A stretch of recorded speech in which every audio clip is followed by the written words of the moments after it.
All right.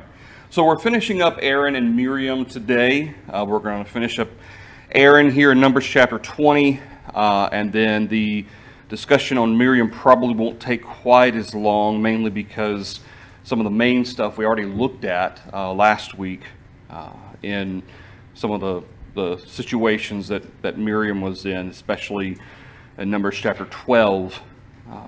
Regarding Aaron and Miriam, how that they kind of spoke against Moses because of the whole situation with his wife.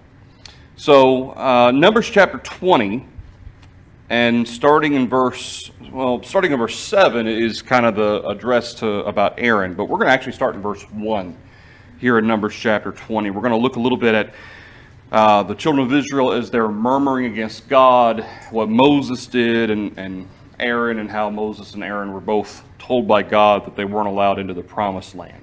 So starting in verse 1 of Numbers chapter 20, it says, "And the children of Israel, the whole congregation came into the wilderness of Zin in the first month, and the people stayed in Kadesh, and Miriam died there and was buried there." We noted how that Miriam died first of the three. Of course, we talked about the notes. It should be Miriam appears to be the oldest, and probably by quite a bit. Remember, Aaron was 3 years older than Moses, Moses being the baby of the group. Miriam was probably, you would have to say probably at least 6, if not older than that, to point out baby Moses in the bushes to the Pharaoh, and to go get Miriam, or to go get Moses' mother, and all that. So she was probably fairly older. And then we see, starting in verse 2, "Now there was no water for the congregation, so they gathered together against Moses and Aaron. And the people contended with Moses and spoke, saying, 'If only we had died when our brethren died before the Lord. Why have you brought up the assembly of the Lord into this wilderness, that we and our animals should die here? Why have you made us come up out of Egypt to bring us to this evil place? It is not a place of grain or figs or vines or pomegranates, nor is there any water to drink.'" And of course, we've talked about the example of Israel. Time and time again, they have this issue where there's a complete lack of trust in God. There's a lack of trust in Moses, obviously, as well. This is not the place that you promised, this that you've been talking about. Verse 6, "So Moses and Aaron went from the presence of the assembly to the door of the tabernacle of meeting. They fell on their faces, and the glory of the Lord appeared to them." Starting in verse 7, "The Lord spoke to Moses, saying, 'Take the rod, you and your brother Aaron gather the congregation together. Speak to the rock before their eyes, and it will yield its water. Thus you shall bring water for them out of the rock, and give drink to the congregation and their animals.' So Moses took the rod from before the Lord as he commanded him. And Moses and Aaron gathered the assembly together before the rock. And he said to them, 'Hear now, you rebels, must we bring water for you out of this rock?' Then Moses lifted his hand and struck the rock twice with his rod, and water came out abundantly, and the congregation and their animals drank." So starting in verse 12, "The Lord spoke to Moses and Aaron, 'Because you did not believe me to hallow me in the eyes of the children of Israel, therefore you shall not bring this assembly into the land which I have given them.'" This was the water of Meribah, because the children of Israel contended with the Lord, and he was hallowed among them. So notice how both Aaron and Moses are condemned here in this situation. And of course, we see in verse 10, it's Moses and Aaron gathering them together. Now, who specifically is speaking? I don't know if Moses is personally speaking. It would seem it's possible that Aaron was saying it, and then Moses was the one that struck the rock. It's possible that that's how it worked. But regardless of who was doing what, both Moses and Aaron were held accountable for this.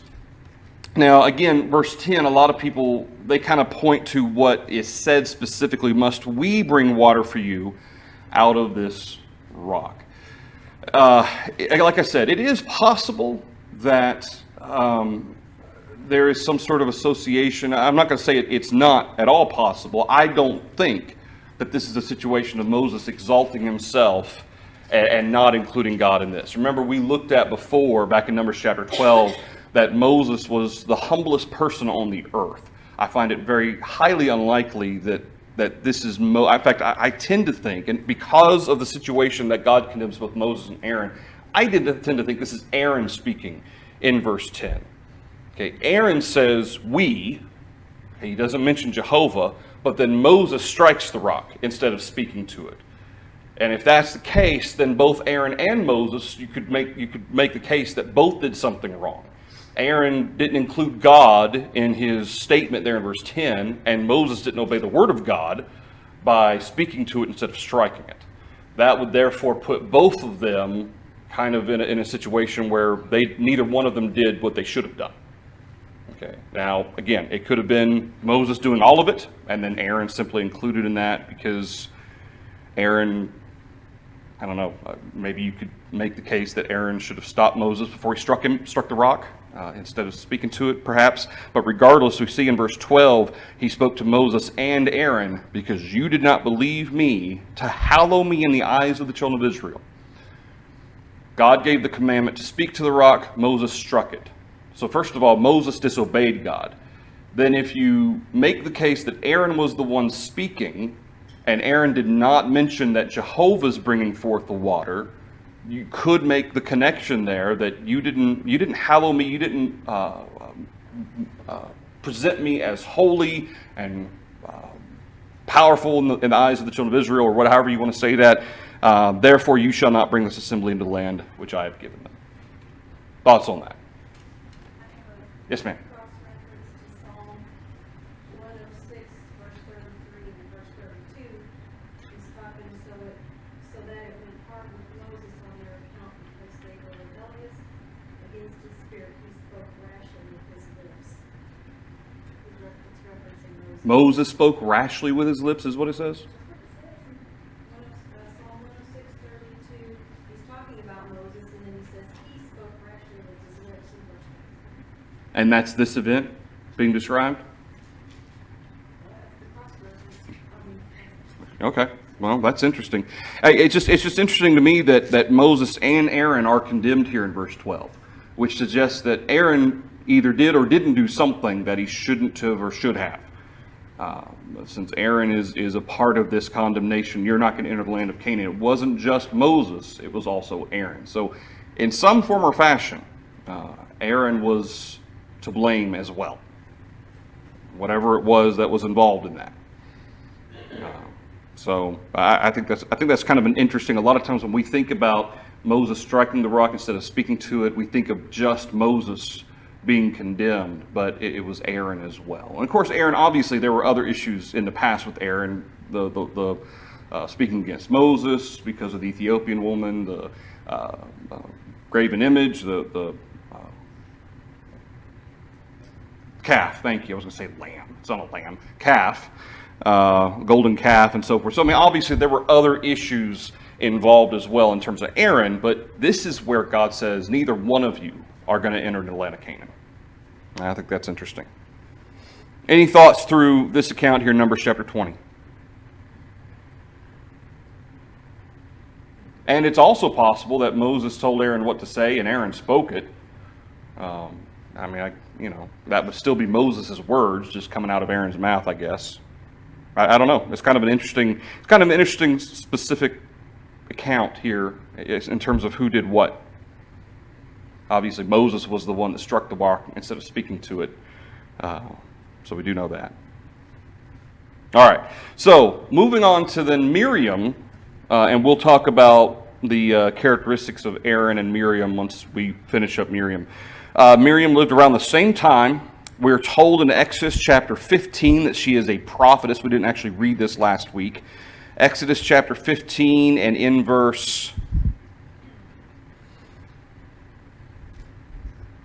starting in verse 19. For the horses of Pharaoh went with his chariots and his horsemen into the sea, and the Lord brought back the waters of the sea upon them. But the children of Israel went on dry land in the midst of the sea. And then Miriam the prophetess, the sister of Aaron, took the timbrel in her hand, and all the women went out after her with timbrels and with dances. And Miriam answered them, and she leads the women in this song of praise to Jehovah for the victory that they had over, that God gave them over Egypt. But it's just kind of in passing, Miriam the prophetess. It's kind of an interesting, there's not really any more to this situation in terms of exactly what she's prophesying or what's involved in that idea of her being a prophetess. We know that, at least in terms of going further in Old Testament and into New Testament, prophetess was one who had the miraculous gift of the Holy Spirit to be able to prophesy, which is generally defined as speaking of things to come. That's generally how that's regarded. So it would seem that Miriam had that. Now, from what point, we're not told. So it's kind of an interesting situation. We know she's the sister of Aaron and Moses. She would seem to be the oldest. She did die first. And there's only one other Miriam mentioned in the Bible. That's in 1 Chronicles chapter 4. So Miriam is a kind of a unique name among Israel. We see here in Exodus chapter 15, verses 20 and 21, that she led the women in this praise of God after the defeat of the Egyptian army. We're told in Micah chapter 6, she was sent by God to the children of Israel. This is in Micah chapter 6, and this could very well be a connection to her ability to prophesy. Starting in verse 3, "O my people, what have I done to you? How have I wearied you? Testify against me. For I brought you up from the land of Egypt. I redeemed you from the house of bondage, and I sent before you Moses, Aaron, and Miriam." And so God includes both Aaron and Miriam with Moses as "I sent before you." Moses, Aaron, and Miriam. We talked about Aaron's significance being the high priest, and from his lineage came the high priesthood. But of course, we talked about Moses's being kind of the leader of the children of Israel, the giver of the law. Aaron then represented the application of the law, or the ministering to the law through the priesthood. Then you've got Miriam. Okay, Miriam, even though Aaron and Miriam weren't technically leaders in the sense of being, it's not like it was a kind of a three-sided leadership here. It was Moses, and that's what's made clear back in Numbers chapter 12. But the fact that Miriam is mentioned here does suggest that Miriam did play an important role, and that's why perhaps that ability to prophesy that God gave her is part of this, why he mentions her here. Okay, because obviously you've got Joshua. You know, he was in that process. He was on the mountain with Moses. So I mean, there were other things involved, other people involved to a lesser degree at that point. But Moses, Aaron, and Miriam were specifically mentioned by God here. Yes, ma'am. In one of the passages I read, and you might have already gotten to where you're going to get to it, but it talked about God talking to Moses mouth to mouth. Yes. And that he talked to, prophets. Yeah. Back in Numbers chapter 12, that's exactly what God says. Yep. Yeah, I talked to Moses mouth to mouth, but to prophets I speak in dreams and visions. Right. Yeah. That's in verse 6. He says, "If there's a prophet among you, I, the Lord, make myself known to him in a vision. I speak to him in a dream." It would seem to suggest that if that's how prophets work, then you would generally think that's how a prophetess would work as well. "Not so with my servant Moses. He is faithful in all my house. I speak with him face to face, even plainly, and not in dark sayings. And he sees the form of the Lord. Why then were you not afraid to speak against my servant Moses?" Yep, absolutely. And of course, this being the case, that was probably, or may have been, part of what prompted Miriam to be a part of this speaking against Moses, because they say earlier here in verse 2, "Has the Lord indeed spoken only through Moses? Has he not spoken through us also?" Certainly, Miriam could make that claim, being a prophetess, that God has spoken through me. Aaron, at least to the extent that Aaron was often the mouthpiece for Moses. In terms of Moses ever receiving a vision or a dream, I don't believe we ever have an example of that. Not to say he couldn't have received one, but I don't believe Aaron's ever referred to as a prophet. Moses certainly is even more than a prophet by God's estimation here. But Aaron certainly spoke the things of the law. He was certainly a leader from that perspective. And so that's kind of the backdrop of why hey, aren't we just as important as Moses? So, yeah, thoughts with that? This leads us to verse 10 and 11, where we find that, and this is interesting, why do you think, because both Aaron and Miriam were involved in this, yet Miriam is the only one that seems to suffer any repercussions. The anger of the Lord was aroused against them, and he departed. And when the cloud departed from the tabernacle, suddenly Miriam became leprous, as white as snow. And Aaron turned toward Miriam, and there she was, a leper. Yes, ma'am. Just knowing women the way I know women, she probably started the conversation. I'm not going to touch that, but okay. It could be. I worked for 20 years and predominantly with all women, so. That could be. And it could. I've heard men gossip, but. And I will say, okay, in the example that we've seen of Aaron, he tended to be more of a go along with the flow as opposed to an instigator. Just like with the golden calf, it's possible that Miriam brought it up, and then Aaron's like, yeah, what about that? Aren't we just as important as Moses? So it's possible he just kind of went along with it.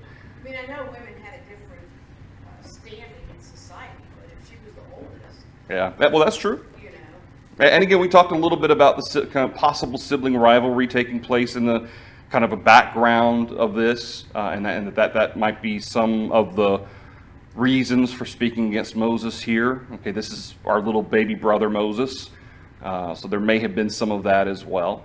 Nolan? It's within context, verse 9, the Lord his anger is kindled against both of them. Mm-hmm. Miriam's stricken, is it possible she's stricken? Aaron sees it.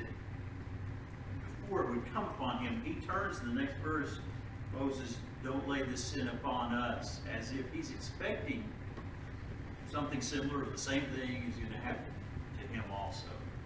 That could be. Maybe it was just the timing. Yeah, that could be. It could be the timing that as soon as Aaron saw it, he was immediately penitent. It could be that Miriam was kind of the ringleader here, the instigator, and that Aaron was just kind of going along with it. That may have played a part in it. It's also possible that Aaron, being the one, or at least he's going to be the one in charge of going into the holy place and taking care of the things of the tabernacle as high priest, that the leprosy came upon Miriam, and that was its own form of punishment for Aaron to see that your big sister's all of a sudden leprous. That could have made plenty the point to Aaron as it did to Miriam. But we see in verse 11, just as Nolan mentioned, please don't lay this sin on us. Please do not let her be as one dead. So this is Aaron's very upset about this. This is something that's it's scaring him. So it obviously had the desired point of punishment here, even for Aaron. And so in verse 13, then Moses cries out to the Lord, please heal her, O God, I pray. And then God says, all right, she needs to go outside of the camp for 7 days. Afterwards, she'll be healed, and she is. Nolan? I'll let Ben go first. I'm going to connect the thought. Ben, go first. Oh, go ahead, Ben. I'm just thinking about growing up and parents say, I'll deal with you later when we get home, or in anticipation of punishment coming. That could be. You know, Yeah. that could be part of Aaron. Now Aaron has to deal with what's going to happen to me. Yeah, what's happening to me next. Yeah, Sometimes that was worse than the actual punishment. that could be. They're waiting for it. That happened to his brothers, not to me. That happened to Ben's brothers, right? Yeah. Yeah. Ben didn't have to deal with that. Yeah. Thanks, Dwayne. All right, Nolan. Just curious, the notation back in Exodus 15:20, Miriam the prophetess, Mhm. she's Aaron's sister. Why not connect with Moses? Why not? Do you think maybe by the age, they'd be closer in age, that maybe they were paired off, closer, whatever you'd say? Well, and not to mention Moses was raised by Pharaoh's daughter. That wasn't to say that he didn't know who his family was, but it's possible they were closer, Aaron and Miriam were closer to one another than they were to Moses. So that's possible. They lived in the same house. Oh, yeah. They did. Yeah, absolutely. Yeah, so it's very possible that Moses just was kind of I mean, they knew he was his brother, but maybe they just weren't as close relationship-wise with him because he had his whole other life with Pharaoh and the Pharaoh's daughter and so forth. So that could be, at least until he got older, at the very least. So that, I mean, by this point, Moses is back. He's led them out, right. doing great things. But when she's mentioned, she's Aaron's sister. Yeah. Well, and it's possible that let's just speculate for a moment that Aaron's sister, that Miriam, was quite a bit older than both of them. Let's say she was 12 or 13 at that point. I know how baby girls are, how little girls are with babies. Okay, they're very protective. It's like their own baby. All right, so it's possible that Miriam kind of treated Aaron like almost like he was her own baby, but Moses was kind of his own thing. Yes, he was nursemaided by his mom, but kind of had his own life. Miriam, the one that watched him float down the river? Mhm. Yeah, and got Pharaoh's daughter all involved in that and everything else. So I'm just saying it's possible that Miriam was just a lot closer in relationship and in upbringing than she was with Aaron than she was with Moses, and that could be playing a part here. And it would also explain why Aaron was so upset. I'm not to say Moses wasn't saddened or emotionally stricken at the sight of her becoming leprous, but Aaron specifically is very upset. Oh, my Lord, please, and he's speaking to Moses, please do not lay this sin on us in which we've done foolishly, in which we have sinned. Okay, so Aaron immediately recognized what we've done is wrong. Please take this leprosy away from her. And then Moses intercedes for Miriam, and by connection, even Aaron probably, so that this leprosy would leave Miriam. Yes, sir. Whereas 10 minutes earlier, they were thinking, who does Moses think he is? How come now we've got to ask him, return to him? Right. And something about Moses. It's very possible that God, the reason why God did it the way that he did it, was so that they would respect Moses' connection to God. Okay, they didn't just cry out to God. They went to Moses. He said to Moses, "Oh my Lord." So there's an immediate return to respect of Moses' position. He's not just our baby brother. He is the leader of Israel according to God. And so between what God says and then striking Miriam with leprosy, they're both set straight, at least at this point, to remember that Moses is in charge here. Did it have the desired effect? I mean, did God bring about the result that he wanted from this punishment? Yeah, I would say so. And ultimately, isn't that what a parent does when they're disciplining their children? That it's not about hurting them, it's about bringing about a correction in behavior. That's what it's for. And if whatever punishment that you have used hasn't worked in the past, maybe you use a different type of punishment. And so whatever will bring about the desired change in behavior, that's what's important. And perhaps God's using that connection between Aaron and Miriam here to remind them both that Moses is in charge. Go ahead, Noah. Well, Doug has a comment first, and then I just noticed there in verse 11, the relationship between them is no longer brother-sister. Yeah, it's Lord. Aaron says, "Oh, my Lord." Yeah.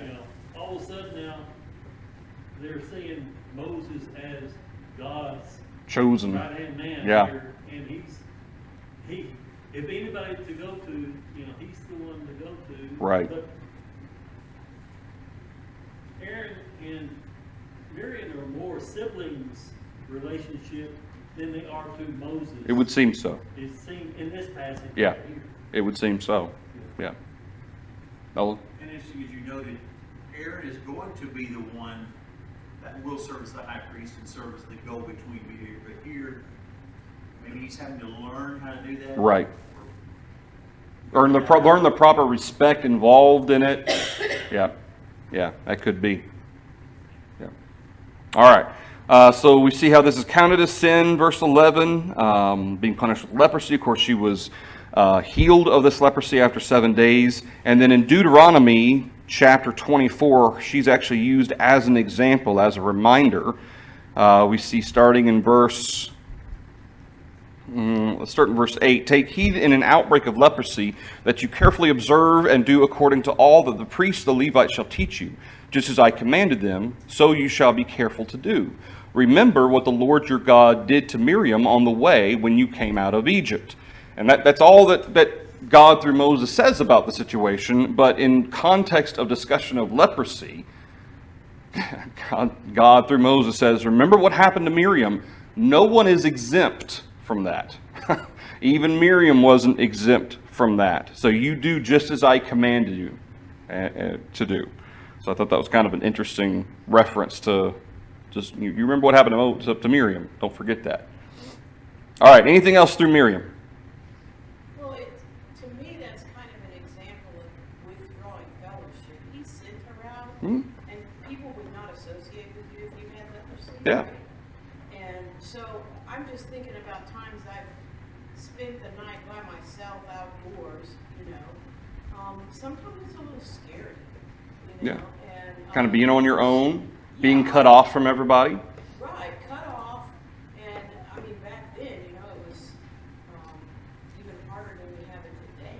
Yeah. You know, she would have needed water and food and, you know, all of that, and she was out of the company, out of the tribe. And when they mean out of, they mean away from, Yeah. not close to, you can't talk to her, Yeah. you know. Yeah, that's why verse 14, if her father had but spit in her face, which references shame from a parent to, in this case, Miriam, would she not be shamed 7 days? Let her be shut out of the camp 7 days, which God mentioning that associates what she did with what reaction that she should have. She should be shamed. Okay, not just personally, but also in the sight of all of Israel for speaking against Moses, even Miriam. And that's another part of this too, is that there needed to be an example made of Aaron and Miriam, because even being as close as they are to Moses, if Aaron and Miriam were allowed to speak against Moses, that would just serve as another example that the children of Israel could speak against Moses, and that's fine. Okay, but if Aaron and Miriam, you could argue the closest two people to Moses, can't get away with speaking against Moses, then nobody can get away with speaking against Moses.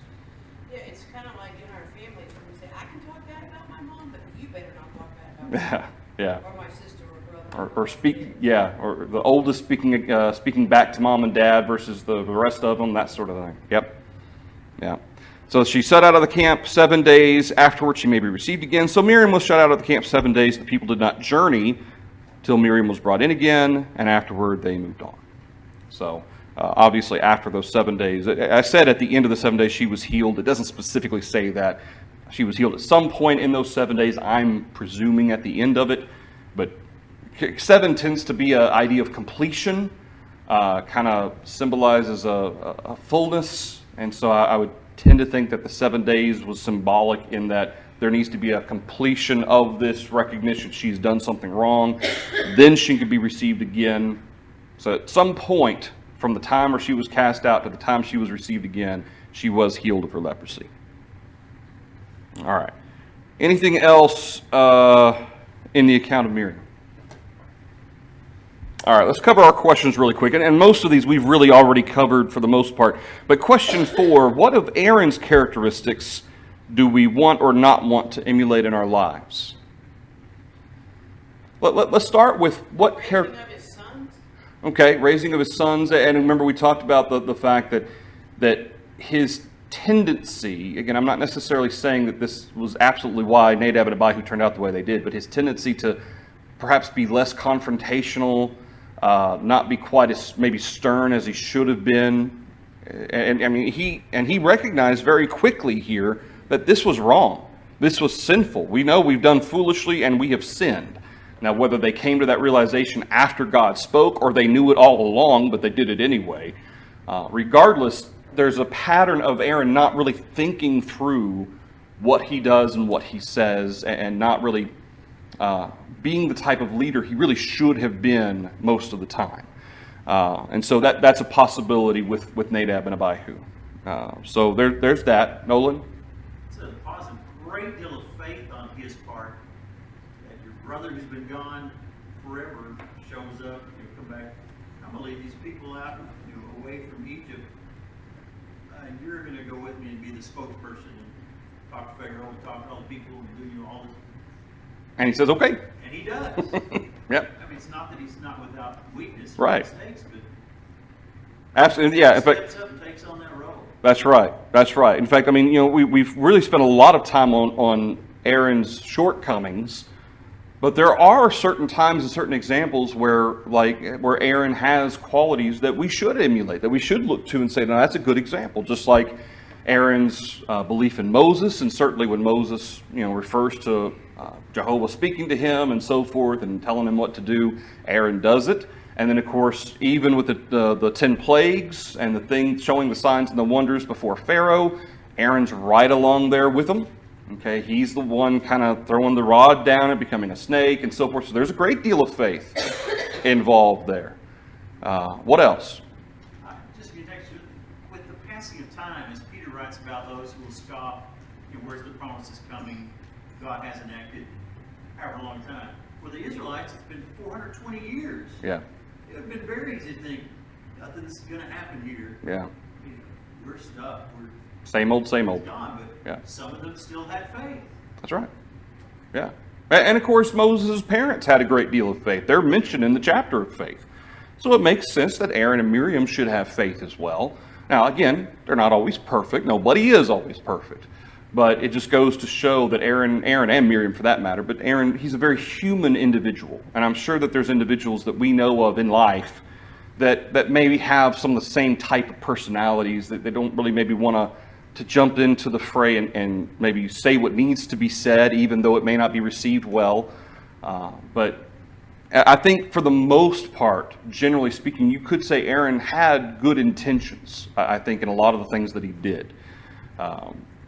Obviously, they didn't always work out the way that he should have, but I think in a lot of the things that he did, he had the good intentions to do what was right. But there were just certain things that he caught up in that he maybe should have taken a little bit more time to think about what the proper response should be, that he didn't. All right, go ahead. Well, as you referred to earlier, Moses was the leader. And so Aaron was truly a servant to Moses and to God. Yeah, So you have to have a certain attitude if you're going to be a servant. yeah. So that's a quality that is admirable in anyone. Sure, absolutely. In fact, we noticed back up in Exodus chapter 17, Aaron was one of the ones that helped hold up Moses' hands all day long so that the children of Israel would prevail. The fact that God specifically chose Aaron as high priest and his lineage, okay, that in of itself, God chose him. It wasn't like, well, there's no one else to do it, so I guess I'll choose Aaron. No, God chose Aaron specifically for that. And so I think that speaks volumes, at least to Aaron's faith, his willingness to serve God to that capacity as well. Ben? Him being non-confrontational has a different aspect of it too, making peace and stuff. But, when you're a leader, you don't always have that luxury the first time you get this thing. But there's an aspect of it that would be a thing. Yeah. Yeah. But being, I don't want to describe Aaron as wishy-washy, but perhaps easily influenced, maybe it'd be a better phrase, especially if we look at the situation with the golden calf, kind of the people pressuring him. So even if he's trying to kind of just bide time, he's still being influenced. Miriam, let's say Miriam was the one that instigated the speaking against Moses with the Ethiopian wife. He's easily influenced in that situation. He could have stood up and said, Miriam, we shouldn't talk like that about Moses. God chose Moses to lead the children of Israel. Terry? All right. Question. Go ahead, Nolan. I saw your hand. That's on. Okay. Question 5, and this is just one of those thought questions. When do you suppose Miriam became a prophetess, before or after the Exodus? And why is it important that she was a prophetess? You could go either way on when she became one. Likely it was after or during the events of the Exodus. It would seem that would serve as a very important connection of having that ability to prophesy of things to come. Certainly it would show the leadership that that God wants Moses to have when his siblings both have, to some extent, some connection to Jehovah as well. Just as Aaron had connection, especially later being chosen as high priest, but then Miriam having the ability to prophesy. I want to say there's certain validation or accreditation. What's my term? Not accreditation, but showing of authority or valid, I guess validation is the best way to put it, of showing that Moses is indeed the chosen leader that God has chosen, and then the two siblings kind of helping him to an extent in that capacity. But I think her being a prophetess, no one else is ever mentioned as a prophet or prophetess in the account of Exodus. I mean, other than obviously Moses was more than a prophet. So I just think that's interesting that her being a prophetess, God could have chosen anyone. He could have chosen Aaron to be a prophet as well as high priest, yet he chose Miriam. And I think that's an interesting point to show the leadership role of Moses and then Aaron and Miriam helping or kind of supplementing that.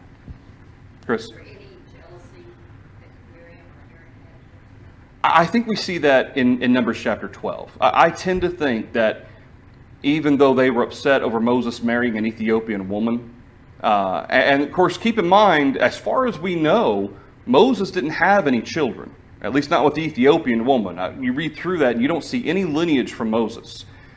Whether or not that was deliberate and he chose that Ethiopian woman because he didn't want children, I don't know. I don't know what was involved in that. I looked high and low for any more references to Moses' wife, the Ethiopian woman, and there isn't any, except for Numbers chapter 12. And so I'm thinking that was kind of the excuse, but that there was some sibling rivalry or jealousy already there, already present, and that was just kind of a, why didn't you marry from our own tribe? Why didn't you marry from Israel? And that just kind of was it just kind of irritated them. And so I tend to think there may have been some jealousy involved from a purely human perspective. Okay, to some varying degree, there may have been a little bit. Yeah. Yes, ma'am. I know their social system was very different than ours, but God has a plan for everything. And as a single woman, I can sit here and see why he would have a woman in a supporting role of Moses, so Sure. women would have somebody To look to. talk to. If Yeah. they didn't have a Well, and husband. she led the ladies in praise of God in a song. So yeah. So, it's, like I said, he's got a plan for everything. And Yeah. So, it's, to me, it makes sense that there would be a woman close to Moses Sure. in a leadership role so that women had someone to talk to. Yeah. Yeah. I think so. And that kind of, to a certain extent, what similar type of situation may exist in the church today. Well, there's a reason why elders are to be married, right? Yeah. Okay, to a certain extent, elders' wives, even though they don't have that type of authority, elders' wives, there's a reason why God included that elders be married. Okay, and that is a continual commandment. Yeah, and a man's not going to be given the hospitality of his wife. Yeah. I guess it could be. It would be difficult. It would be difficult, yeah. Yeah, exactly. There's so many of those qualifications that also apply to, if a wife is not supporting and raising those children, how is he going to have obedient children? Right. Well, and there's some sisters in Christ, they may have something, kind of issue that maybe an elder as a man might not understand, but the elder's wife would, and may be able to explain that better to the elder to help them understand, or the elders to help them understand something like that. So that's something. Pam? It's also to raising from the parents. And all three siblings are part of God's chosen. Yeah, And I think that goes back to the parents, because because the initial faith instilled in them, they're not going to seek out God. that's right. And even though Moses was raised by Miriam's daughter, his first few years, don't discount his first few years. That's right. Of the influence they had. That's right. Absolutely. Nolan? Okay. Very quickly, what role was Miriam's role in the trifecta of Moses, Aaron, and Miriam? She was a prophetess. She may have been someone that the women could talk to. Certainly have a woman there, kind of with Moses' ear was a part of it. Why did Aaron and Miriam speak against Moses for marrying an Ethiopian woman? We don't really know, other than he didn't marry inside the children of Israel or from their own tribe. There may have been some jealousy involved. We'll finish next Wednesday night. Wait, next Wednesday night, is it next Wednesday night? 2 weeks. It's 2 weeks. Okay, so this coming Wednesday night, we'll finish question 8, and we'll finish Aaron and Miriam. We'll move on to Samson. Quick question though before we end. Do we want to continue doing these character studies, or do we want to, because starting Sunday we're going to finish up Titus chapter 3, and then we're going to start in on Mind Your Faith, the book with Doy Moyer. So that's going to be our Sunday morning class book. Do we want to continue doing character studies, or do we want to kind of double dose and do Mind Your Faith on both Sunday and Wednesday? What do y'all think? Because there's tons of individuals we can continue to study if this is an enjoyable study for everybody. We could look at Esther and Mordecai. There's a lot of individuals we can look at. A whole bunch of individuals we can look at. Character studies? All right, so that's what we'll do. We'll continue with our character studies, and we'll do the Mind Your Faith on Sunday. All right, thank you, everybody.